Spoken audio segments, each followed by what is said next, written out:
some mistake in the intro. This is not a comedy show. It'll be my best effort to deliberately waste your time. Why? Why would I want to deliberately waste your time? To take a stand. This is We Week, people. A week to celebrate, as we have so wonderfully all week, diversity and inclusion. So I want to raise an important question this evening. Does this talent show celebrate diversity and inclusion? I shall argue that at least in one important sense, it does not. And because it does not, I shall continue for some time to deliberately waste your time. How does a talent show fail to celebrate diversity and inclusion? Thank you for asking. Allow me to explain, albeit in a somewhat circuitous, convoluted, unstraight, deliberately waste your time way. What is a talent show? It depends, I suppose, on what you mean by talent. Its very name, talent show, indicates that this is a show for talent. It is a talent show, a show of one's talent. If then I have a talent for deliberately wasting people's time, which I most assuredly do, and that's what I'm showing you, then ipso facto, my deliberately wasting your time clearly belongs in a talent show. It's a talent. We're showing it. If you don't mind all that much, I'll continue to deliberately waste your time for a little while longer. And I feel I will for a little bit longer. So let me wax philosophical on the concept of talent shows. Talent shows. Shows for talent. If you have a talent, then show it. That's what these talent shows are all about. Sounds like fun, doesn't it? Good and nice and all warm and fuzzy. But this hides the nefariously evil truth of the talent show world's underbelly. That they are in fact discriminatory, exclusionary, and arbitrary. Why?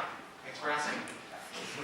My dictionary defines talent, and I quote, as a natural endowment or ability of a superior quality. But which natural abilities are showcased at so-called talent shows? Look at the lineup so far tonight. Singing, dancing, guitar playing, performances of this sort. All wonderful. They've been terrific. But it's always the same. Singing, dancing. Some stand-up wise guy telling jokes. Now you should be able to see at least in what sense talent shows are exclusionary. The vast majority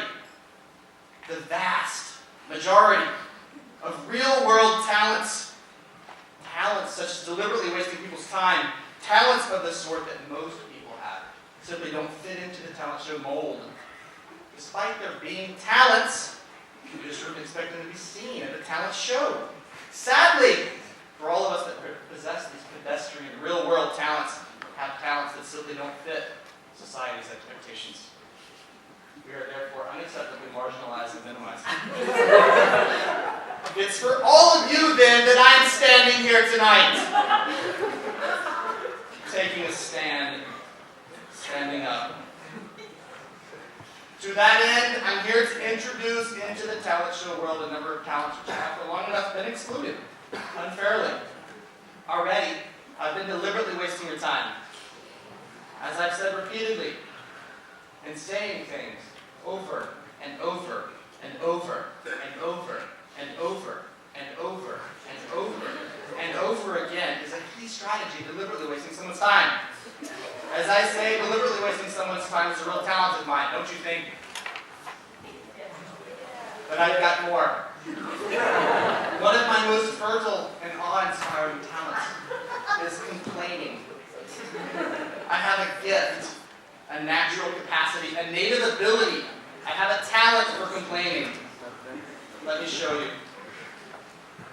I'm going to randomly complain about things for a few minutes. I'm going to show you that talent. I hope you don't mind. I hate it when I start typing on my keyboard, only to find that I've been one letter off on the home row. Instead of typing "now is the time for August shoulders to stand up and be counted," I end up with "much bathroom."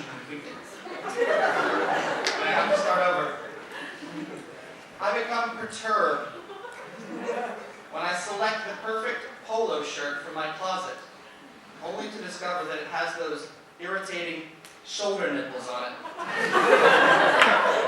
You know the ones you get when the shirt has been hanging up too long on wire hangers. So what do? I wet them. Try to get them down. But they won't go down. I end up having to change the shirt anyway. Because I can no sooner go out in public with wet shoulders than I can sporting shoulder nipples. I become intensely discouraged when the pathologically unfunny don't laugh at my jokes. I then remind myself that they're not laughing because they're pathologically unfunny. If you are wondering if that's you, it is. Thank you, my complaining performance is over. Another talent of mine is composing college letters. No, I don't mean college recommendations, I'm not very good at those. I mean those personal essays that colleges expect their applicants to write to describe themselves under 1,000 words or less. This is no joke. I sell my compositions on eBay for about $500 a pop. Here's one of my most recent college essays that I shipped off to a kid applying to Tennessee, some college in Tennessee. Here's the letter. Dear admissions officer, thank you for considering my application. I wanted to tell you a few things about myself. And rather than write a drab, boring personal essay that you might expect from most applicants, I've instead decided to compose a list of 18 interesting facts about myself. Number 1, I enjoy eating an enormous amount of salsa on top of one chip. Chip breaks, I'll sometimes scoop that broken chip up into another bigger chip the next time around. Number 2, I refuse to enter a Gap store because I dislike their commercials. Moreover, I don't like people who like their commercials either. Accurate. Number 3, I rather like curious phrases such as bump on a log or let sleeping dogs lie. I must say, however, that it's always been curious to me that I should not awaken a dog that needs to be awoken. Number 4, I intensely enjoy words that sound dirty but really aren't.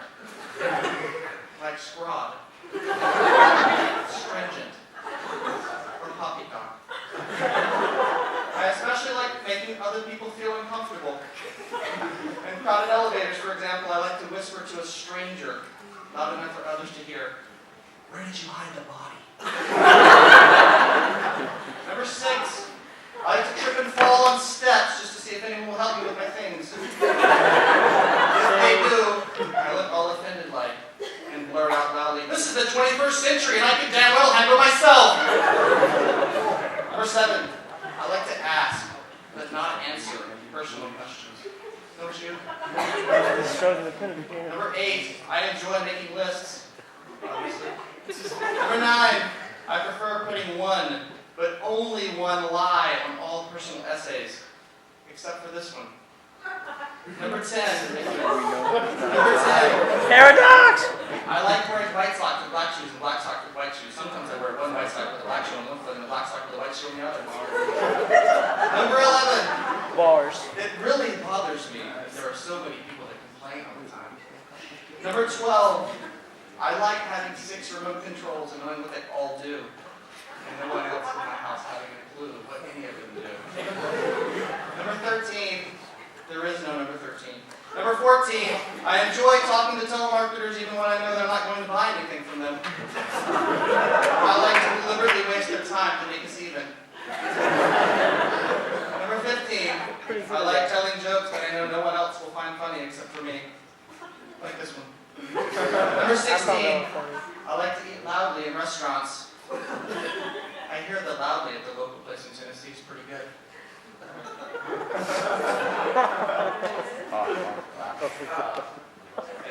Number 17. Both banks and apologies upset me. The words I mean, not actual banks and apologies. You can ask me why when I see you next fall on campus.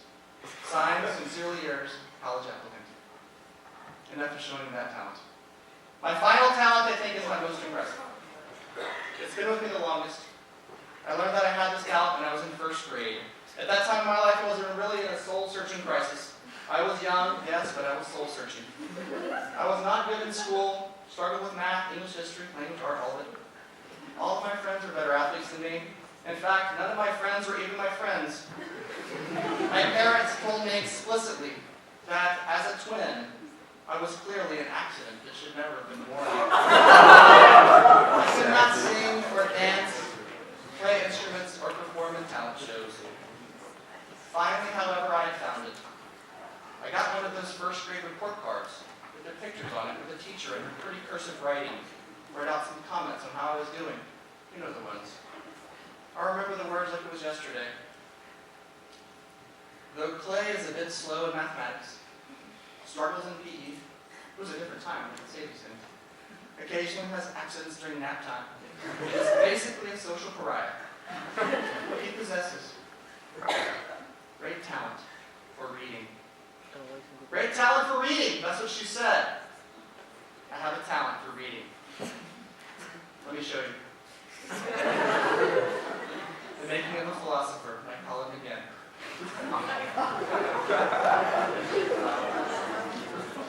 That's the way to waste people's time.